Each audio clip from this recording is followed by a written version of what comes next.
Good morning, everybody. Happy Monday. I cannot believe that it is Monday again. The weekend went by so fast, but I'm here this morning to get my walk in, to get my steps going. I want to get that out of the way very quickly. I have my new TikTok shop over-the-ear headphones to keep me some company, and I'm going to go ahead and get walking, and then we have some stuff that we are going to chat about.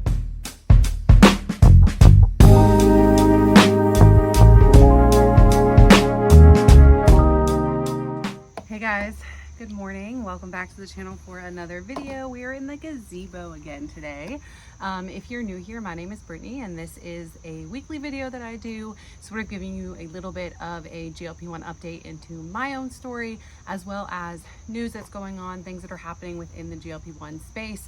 And boy, do I have some stuff to share today. So I don't want to spend too much time on myself today, but I will give a little recap of how my week went. So I weighed 143 pounds last week, I believe, and I was 142 this morning. So I'm actually happy with that. Again, I'm not necessarily trying to lose more weight. I'm just living life right now and honestly quite enjoying this space I'm in the world right now. Okay, so that's my weigh-in for the week. I do have two little non-scale victories that I wanted to share with you guys. So number one, take my keys out of my pocket.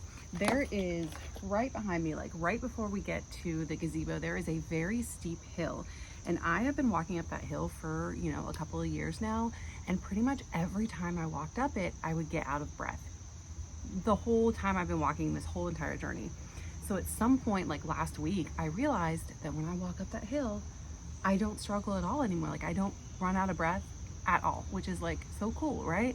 I feel like my endurance, I took a break, quote unquote, from walking over the summer, walking as much. I wasn't coming to the park. I was pretty much taking Piper on short walks once a day. And now that it's been a few weeks, I've gotten back into the park regularly and my longer walks, my endurance is going up. So I'm pretty proud of that. And then the other one is, I have never in my life worn a shirt tucked in like this and felt comfortable with how, now this shirt is definitely too big now at this point, which is why I tucked it in, but I am proud that I'm okay with how this looks when I tuck it in. I always felt like it was a cute look to do. I'd see people on TikTok or on YouTube or whatever that would dress like that. And it's I wish that I could do that. And I don't know, I just felt this morning I tried it and it worked, and pretty proud of that. So okay, so that's really all of the personal updates that I have on myself this week. If you want, I do have an entire playlist where I have, from the very beginning of my journey from, November of 2022, I started documenting, and you can see me lose 112 pounds over the course of a couple of years. So that playlist is always linked down below. You can check that out if you want to. But there are a few things that I wanted to chat about today that are I think really big, important things in the GLP1 community, okay? We're gonna start with Serena Williams. If you did not see, there was an article released the end of last week, it was Thursday or Friday, where Serena essentially came out and said that she had been on a GLP1 and she had lost 30 pounds by using so. Now, why is this so significant? Why is this such a big deal? Why is this different from any other celebrity that has come out and said that they've utilized GLP1 therapy? It's pretty simple. The whole argument for GLP1 naysayers freaking Julian Michaels and all of the other little keyboard warriors on the internet that say GLP1s aren't safe, we should just have better willpower and not be lazy and eat better foods and make better choices. The entire argument is that you should be able to do that, right? If you aren't lazy and you eat better and whatever, then you'll lose weight and you don't need a GLP1. Essentially saying that it's a crutch and not a tool to help. Okay. Then we have Serena freaking Williams, who is arguably the best female athlete in the world. She is definitely not lazy, absolutely probably eats very healthy, and has probably, now I don't necessarily believe that willpower is even really a thing, but an insane amount of self-discipline, right? And even she was not able to lose weight without the use of a GLP-1. That says a lot for the naysayers about the need for this medicine as a requirement for a lot of people to be able to get healthy and lose weight. It is a very big step for us. I don't think some people realize how big of a step it is for her to come out and say, no, I also needed this. I don't regret it. And I needed this to be able to get healthy for myself and lose weight. And if we look back on Serena and Venus, for many years of their life, they have struggled with being not, I wouldn't say obese, but you know, slightly overweight. And now come to find out that it was a problem that they also struggled with, not being able to lose weight and not being able to function without using a GLP-1, which I just think is so cool for our community. I want to know what you think about this as well. Do you think that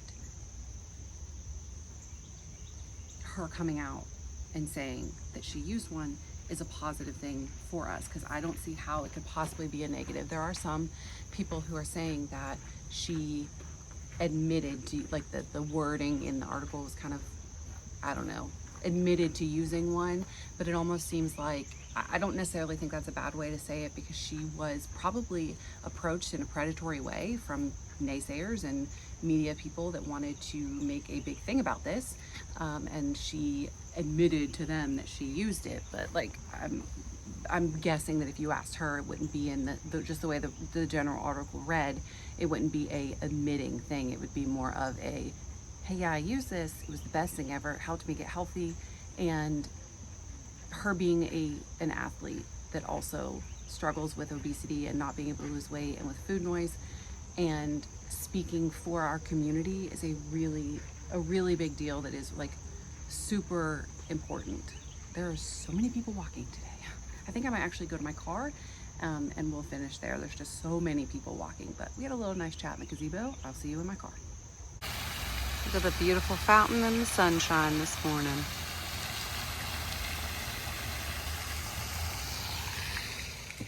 Okay, I am back in my car now, and it is hot and sweaty and my hair's a mess, but we are just going to roll with it. This actually is probably better because I actually have my notes here and I can reference them instead of just like talking out of my brain, which does not always work as well.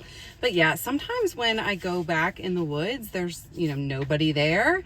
And that is how it was for like the whole first half of my walk. And I was like, oh, I can make it one more time around before a bunch of people are walking through the gazebo. And I pushed it too far, I think, which is okay. I like people being back there because then it's safer. But at the same time, I don't know. So anyways, okay. So we talked about Serena Williams, which again, I just think is the coolest thing and such a positive move forward in terms of what naysayers think and say about GLP-1 use and whether or not it is truly necessary. Because obviously if one of the best athletes in the entire world needs it, then that says something, you know? Okay. The next thing I wanted to talk about was fatty liver disease. So we had mentioned this in a video, or I had mentioned it in a video a few weeks back, where I was talking about how I just don't really know much about fatty liver disease, but I would love to know more. And a lot of people are saying that it helps with their symptoms when they're on a GLP-1. And I came across an article yesterday that said that Novo Nordisk's Wegovy has actually been approved by the FDA for treatment of fatty liver disease. So there must be some merit to all of the people saying that their symptoms are better. I do still want to do like a deep dive on fatty liver disease. So if you have any, I know there's a lot of you that struggle with that. If you have any references that would be helpful in my researching, or just anything that you want to share about fatty liver disease, your personal experience with it and how it has helped you, then please either drop me a comment, write me an email. My email is always listed in the description box, and I can, you know, help hopefully include some of that information when I do a deep dive. But again, it has now been approved, Wegovy has, for the treatment of fatty liver disease. The last like major thing that I wanted to talk about was a TikTok that I saw. Most of us know who Lee Fitzen is. If you do not, he is a lawyer who is also on a GLP-1, and so he'll do a lot of TikToks. He has a really good TikTok to follow, actually, if you like knowing about what's going on in the legal space of GLP-1s. He's a really good resource. He's the one that actually went to the Mochi warehouse and like first showed that it had been cleared out, and or their pharmacy and all that, and showed that Akita and Mochi were actually right next to each other and all that. Lee, that is Lee, okay? So he released a TikTok a couple of days ago where he was talking about how Eli Lilly, in the official like release statement letter that they wrote to in context with the price hike in the UK, basically themselves said we're not lowering prices in the US. And he breaks this down really well, and I will try to remember to link his TikTok down below. If I do not, if I for some reason forget, I did actually share it in the Facebook group yesterday, so you can go there to watch it or just search Lee Fits In on TikTok. But essentially he breaks down the letter and shows, you know, there's a lot of talk from like Dave and a few other people on the internet talking about how they think that this is a move. When they raise prices in the UK, eventually prices in the United States will come down. And I was of the stance of, I don't know if that's true, but I think it's like super unethical and immoral if it is. But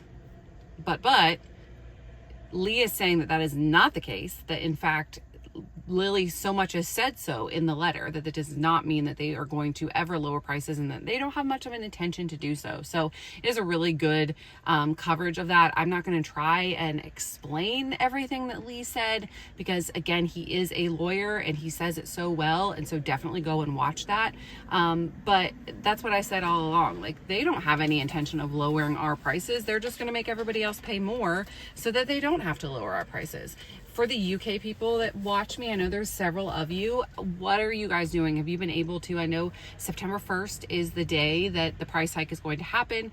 Are you stocking up? I've heard of a lot of people that are going to try to stock up and try to get refills in before the price hike goes on. Now, what I find super interesting, okay, was that I was actually, you know, they do not have compounding in the UK. And I was approached a few weeks ago, I would say, by a company that does not work in the United States. They work in the UK, about like a affiliate type program, but they don't have compound, right? So I was interested. You guys know that I don't like to sell a ton of stuff, and so the only thing that I've partnered with is Orderly, and so I don't usually even entertain those emails. But I did read it because I found it interesting, because they don't have compounding, so it might be connecting people with just prescriptions. I don't know, but it's so, I don't know. I'm not going to go into that whole thing again. I think it's so wrong that they're just price hiking everywhere else so that they don't have to lower prices in the United States. And that's what I think is going on. That's my personal opinion. Could I be wrong? Yes, but that's what Lee seems to think as well, that they're not lowering prices anywhere else. I feel like there's a bug on me. You know when you walk through the woods and then you're like, something hopped on me or whatever. Okay, for the rest of this week, for our schedule, I'm going to try and start sharing that on Mondays, just so that everybody has a good idea of what content you can expect this week.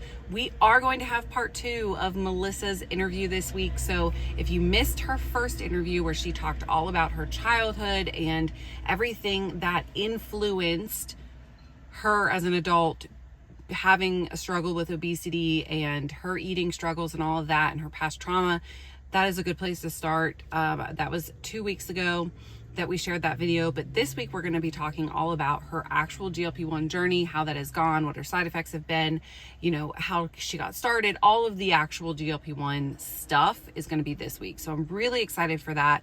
That video is going to be up on Thursday. And then tomorrow I have a GLP-1 discussions video for you guys. And then I think I'm going to do another what I eat in a day video. I like you. First off, you guys seem to like them. Those videos always perform well. And also, they force me to try new things. So I've got some new meals planned for this week, and I'm such a creature of habit that I need to try new things. So that is going to be Wednesday's video. So that is the plan for the week. I hope that you guys enjoyed this little update. I want to know your thoughts on all the things, and I want to know how you guys are doing on your journey, how you did this week. If you've made any major milestones, I want to hear all about it, and so that we can support each other. So drop your how did your week go comments in the comment section down below, and we can all congratulate you. I just had those 2 little non-scale victories to touch on this week, and I lost a pound, so I guess that's good. But yeah, thank you guys so much for watching this video, and I will see you guys tomorrow for a GLP-1 discussions video. Have a great day, guys. Bye.